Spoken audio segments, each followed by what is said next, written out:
welcome to another incredible infrared video. I just got back from Washington DC and it was rainy and ugly and I lost all hope. But then around St. Louis it was very clear and I noticed the Mississippi River. And boy, I was able to capture some incredible footage and long distance too. Have a look at this footage, folks, and let me know what you think, because it is simply incredible.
GPS app says we're at an altitude of about 32,940 feet.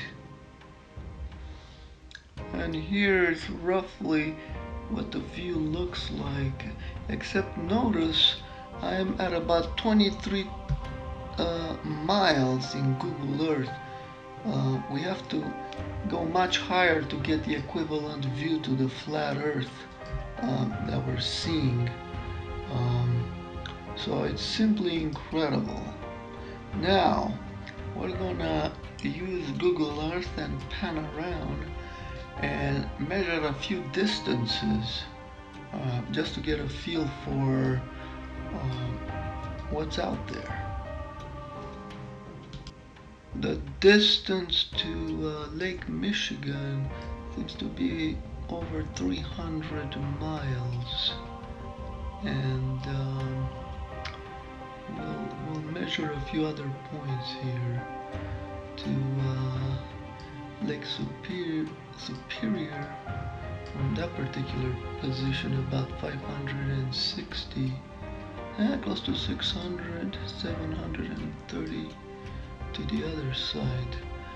And I'm going to zoom out here to see how far it is to Hudson Bay, because I'm tantalized by whether I'm seeing Hudson Bay or not. And that's 1,200 miles to the shore, and across it, so I'm going to measure a few spots here, and then I'm going to go to the other side here in a little bit, and you'll see it's close to 1,700 miles, which is incredible, folks. I don't know. Maybe I'm losing my mind or something, you know, this infrared is messing me up, but I get the feeling I'm seeing so far, you know.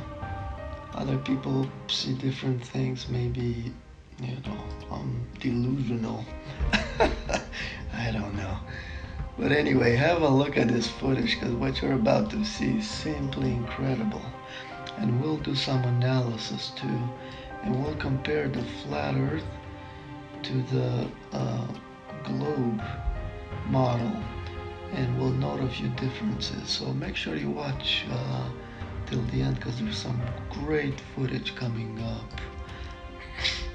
And by the way, thanks to all that have subscribed. Make sure, you know, if you like this video, click a like and make sure you subscribe, because it helps me out. So thanks everybody.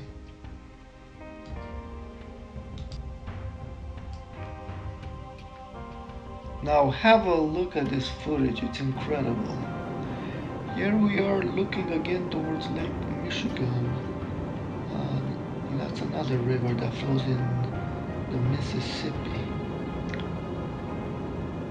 And look at that. This is incredible. Lake Michigan, Lake Winnebago, Green Bay. Unbelievable distances here, folks. Unbelievable. Keep watching. Now the main dark river there, that's Mississippi. Now we're starting to pan a little bit north. There's some haze on the window. It was scratched or something. It was very annoying. You can see me moving the camera around once in a while to try to avoid that haze. Look at that clarity. Wow. See, I've increased contrast in Adobe Premiere. Incredible. Look at that river. That's the Mississippi. And then that's Quincy, Illinois, right there. Incredible contrast here, folks. Look at that. Wow. Man. I'm using a Sony AX53 camera with a 950 nanometer infrared filter. The zoom capability is about 30x.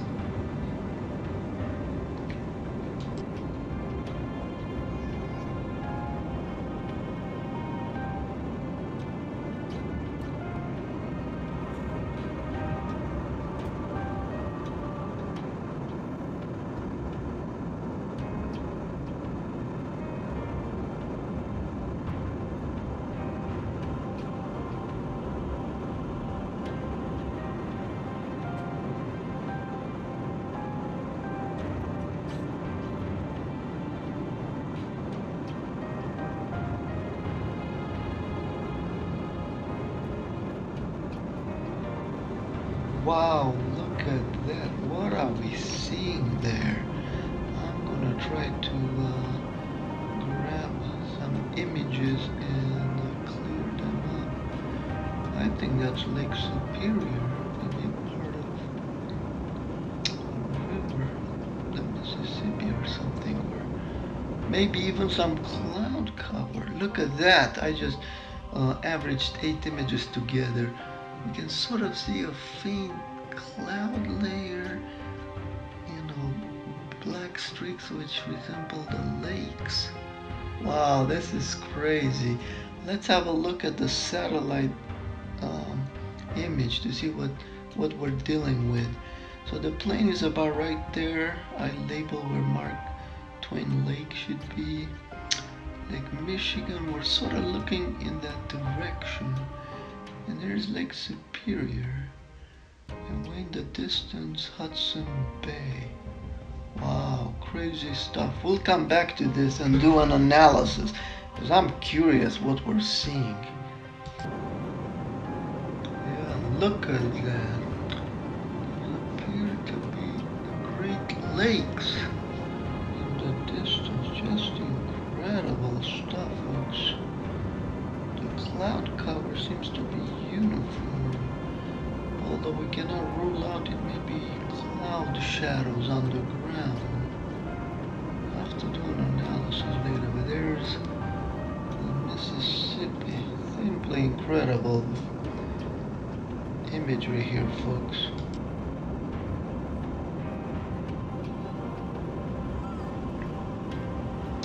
Okay, so let's have a look at some analysis. So what I've done is what I label Lake Superior. I took those distances and calculated the look down angle, 0.6 degrees and 0.5. So now I had about a 0.1 degree scale to work with, and I replicated that upwards. And then, interestingly enough, at the 0.3 degrees, I calculate what that should be. It's 1,200 miles. And it corresponds with, the edge, the shore of Hudson Bay, which is simply incredible, folks.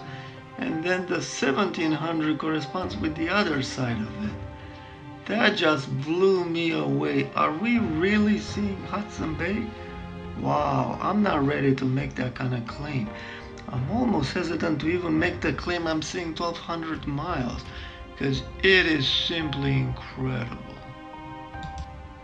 Here's how far we're seeing, folks, if that's what we're seeing. So the scale was based on the 600 mile and 740 mile distance across Lake Superior, and I got the scale. And then it seems to correspond with the 1200 mile at the southern shore of Hudson Bay, which is simply incredible, folks. Simply incredible. Here's the globe view for some perspective. Look at that, man. This is incredible. If we're seeing that far, wow. Simply wow, you know? Anyway, let's continue with a few more clips.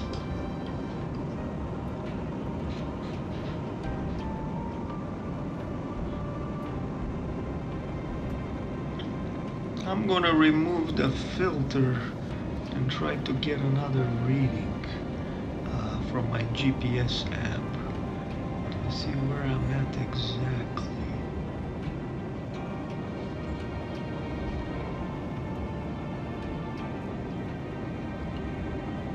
Look at that haze outside the window. Yeah, infrared can pierce through all the haze. It's incredible. So on my phone you can see I put a lot of marks as the plane was flying to get a sense of which way it was heading.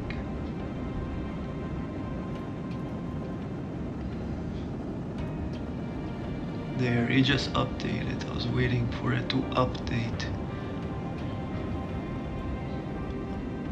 You have to hold those cell phones close to the window to pick up the signals. Otherwise it doesn't work. I'm dorking around here with the phone. And then I'll start the GPS app. That's just Google Maps right there.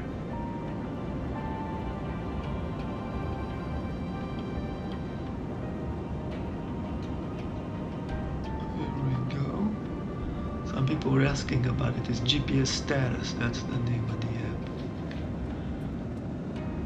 And there's other ones out there, of course.